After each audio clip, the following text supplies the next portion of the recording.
teman-teman, akhirnya kita tiba pada bab ini, yaitu membahas tentang debat.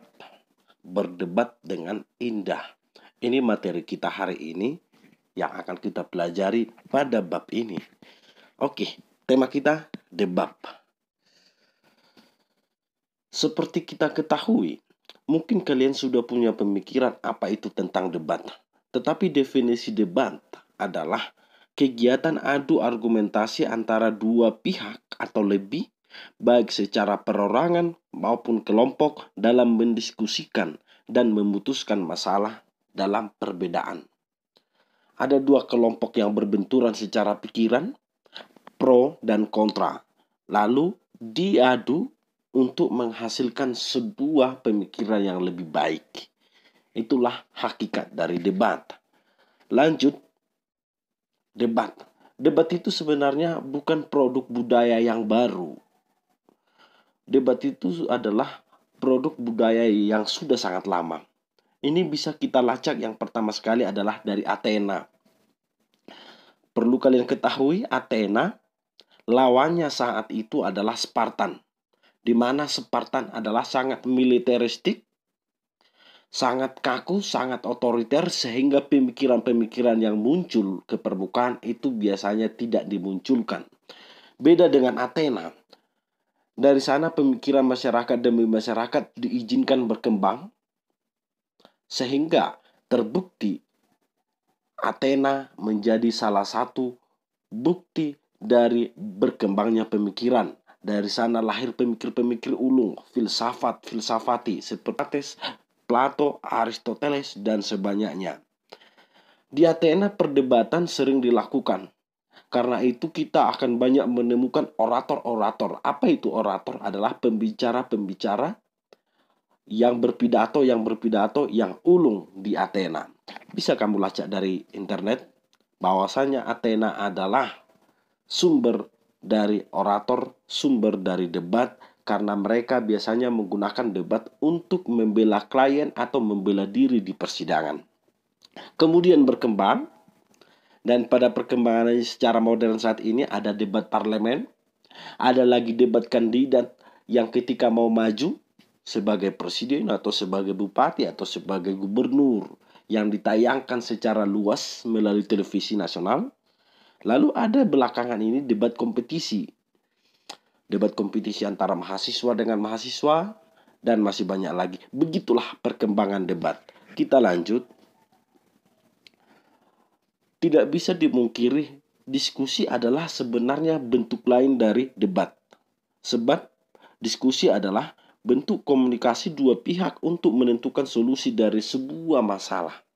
Ada sebuah masalah dalam debat yang didiskusikan, yang ditimbang dari segi negatif ataupun segi positif, atau dari segi pemikiran A lalu segi pemikiran B. Itulah diskusi. Ciri masalah dalam diskusi tentu saja harus dapat diselesaikan, menarik, memiliki sumber, jelas, sesuai dengan situasi dan kondisi, atau artinya up to date. Oke, itulah ciri-ciri yang bisa didiskusikan atau didebatkan, yang mengandung pro dan kontra, menarik, dan sebagainya. Sumber bagi kita untuk mendebatkan sesuatu adalah, untuk mendiskusikan sesuatu adalah bisa jadi pengalaman kita. Tapi sumber ilmiah yang lain adalah buku, internet, jurnal-jurnal atau skripsi atau tesis atau penelitian, televisi, surat kabar, dan masih banyak lagi. Sebab bagaimanapun dalam berdebat kita membutuhkan referensi, membutuhkan pendapat, membutuhkan pola pikir yang sesuai dengan cara pandang berpikir kita. Ketika kamu hendak mengemukakan tanggapan dalam sebuah forum diskusi, dalam sebuah forum debat, maka tentu kamu bisa mengungkapkan saran, kritik, sanggahan, dukungan, ataupun pertanyaan. Beginilah bentuk dari panel diskusi atau panel debat. Ada narasumbernya. Narasumber ini dalam debat berarti adalah tim yang setuju atau tim yang tidak setuju. Oke, kalau dalam diskusi itu juga disebut sebagai narasumber, sementara mediatornya disebut sebagai moderator. Lalu peserta. Oke. Mirip dengan diskusi tadi, unsur-unsur dalam debat juga adalah mosi. Mosi itu adalah ini kalian lihat permasalahan, hal, tema, atau topik yang menjadi bahan debat. Mosi biasanya berupa satu kalimat utuh minimal berisi subjek, predikat, dan objek. Yang pasti mosi ini harus bisa ditinjau dari segi positif atau negatif, dari segi pro atau dari segi kontra. Mosi itu misalnya menggunakan bahasa Inggris di dalam percaturan nasional, mengutamakan bahasa Inggris. Itu bisa kita lihat sebagai sesuatu yang baik, tapi bisa juga sebagai sesuatu yang buruk. Oke? Tim afirmasi, jika topik kita adalah bahasa Inggris di kancah nasional, maka tim afirmasi atau kelompok yang setuju dengan itu akan mencari argumen-argumen pendukung bahwasanya bahasa Inggris memang sangat dibutuhkan di dalam percaturan nasional. Misalkan, ada pendapat-pendapat yang kita butuhkan. Saat ini misalnya di internet atau di bahasa-bahasa teknologi yang digunakan adalah bahasa-bahasa Inggris. Itu sangat mendukung. Negara maju saat ini adalah, kalau nggak dari Eropa, Amerika, bahasa yang mereka gunakan adalah bahasa Inggris. Ada pendapat-pendapat lain yang lebih menonjolkan bahwasannya sudah saatnya kita bisa berbahasa Inggris. Intinya tim afirmasi adalah mendukung bahasa Inggris itu menjadi sesuatu yang utama. Oke, tim afirmasi adalah tim penyetuju, tim yang setuju. Lalu ada tim negatif atau tim oposisi, tim oposan. Mereka ini adalah yang tidak setuju dengan topik yang sedang dibawakan. Misalkan mereka tidak setuju bahwasanya bahasa Indonesia harus menjadi bahasa percaturan nasional. Apakah ada data-data atau fakta-fakta yang mendukung bahwasanya bahasa Inggris tidak menjadi keharusan? Ada banyak. Bahwasanya bahasa Indonesia tidak identik dengan bahasa kekonyolan atau bahasa keterbelakangan. Sebab faktanya banyak negara maju adalah tetap menggunakan bahasanya. Jadi jangan asal demi maju kita menggunakan bahasa Inggris. Itulah kira-kira yang dibuat oleh tim negatif, tim oposan, tim oposisi yang tidak setuju dengan topik yang sedang dibahas. Bisa diambil data-data lain yang mendukung mengapa mereka tidak setuju misalnya. Ambil misalnya, yang unggul saat ini dalam perdagangan adalah negara Cina. Mereka menggunakan bukan bahasa Inggris, tetap menggunakan bahasa Indonesia. Bahasa Cina. Bahkan di Indonesia ini, bahasa Cina sangat banyak digunakan oleh orang Cina. Artinya bahasa tidak menjadi ukuran penentu. Itu bisa dipandang oleh orang yang mereka tidak setuju. Arab misalnya, yang mengutamakan selain perdagangan juga adalah hasil alamnya minyak. Mereka tetap menggunakan bahasa Arab. Jadi bukan serta-merta ketika mereka tidak berbahasa Inggris maka mereka tertinggal.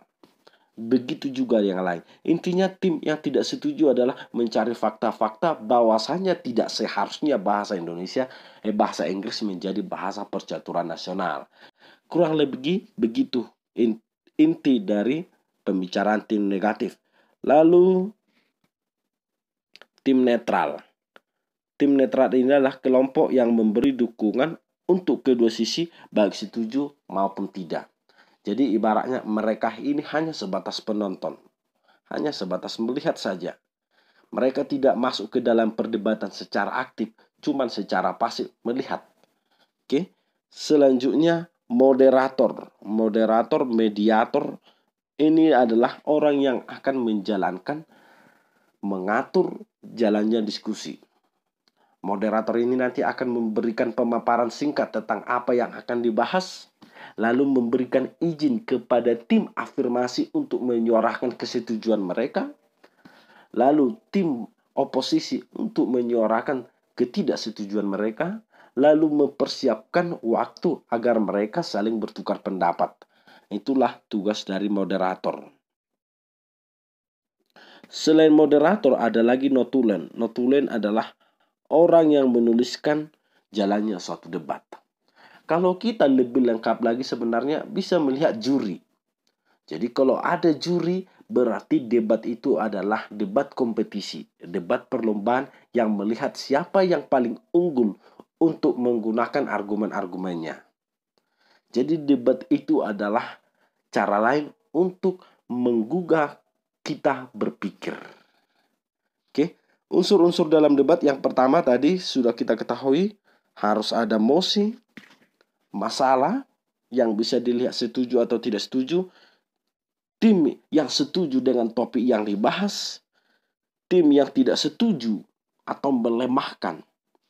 Tim netral ini hanya sebatas penonton, moderator, pembawa acara, lalu notulen, pencatat. Kalau kalian pernah melihat mata najwa, apakah di sana ada juri? Tidak ada juri. Jadi tidak selalu ada juri. Tidak ada selalu ada juri. Juri hanya akan ada kalau ada itu adalah kompetitif, kompetisi perlombaan. Apakah ada notulen pada mata najwa selama ini kita lihat? Yang terlihat oleh mata kita tidak ada. Justru mata najwa sendiri yang mencatat. Jadi dia merangkap sebagai notulen juga sebagai moderator. Intinya unsur dalam debat itu ini tidak harus keharusan. Yang pasti harus ada masalahnya, harus ada yang setuju dan tidak setuju, lalu ada yang membawakan diskusi atau moderator. Sangat enak berdebat karena kita digugah untuk berpikir. Anies Baswedan mengatakan, lawan kita berdebat adalah teman kita untuk berpikir. Manfaat debat adalah melatih keberanian mengungkapkan pendapat, menambah wawasanmu, tentu saja menambah wawasan. Karena selama ini kalau kita misalnya setuju, maka kita harus mencari data-data mengapa kita setuju. Kalaupun kita setuju, dengan adanya ketidaksetujuan orang lain terbuka pikiran kita. Oh, ternyata cara lain berpikir ada juga selain tidak setuju, selain setuju. Oke. Melatih berpikir kritis, logis, dan tangkas tentu saja. Dengan berdebat, asal kamu tidak mengutamakan data emosionalmu, maka rasionalmu akan muncul. Membantu kita menjadi orang yang lebih peka dan responsif, betul. Memperluas sudut pandang, betul. Memperoleh solusi alternatif yang bervariasi dalam sebuah permasalahan. Debat, diskusi, itu adalah cara lain dari kita untuk meneliti, mencari akar permasalahan secara lebih luas. Jadi, kalau kamu ingin membangun pikiranmu, jangan takut berdebat. Debat adalah cara lain, bentuk lain dari kegiatan berpikir. Semoga ke depan kamu menjadi orator-orator yang ulung, yang bisa membahas suatu tema dengan cara paradigma yang lebih luas. Kamu bisa melihat dari positif, bisa juga dari segi negatif. Terima kasih.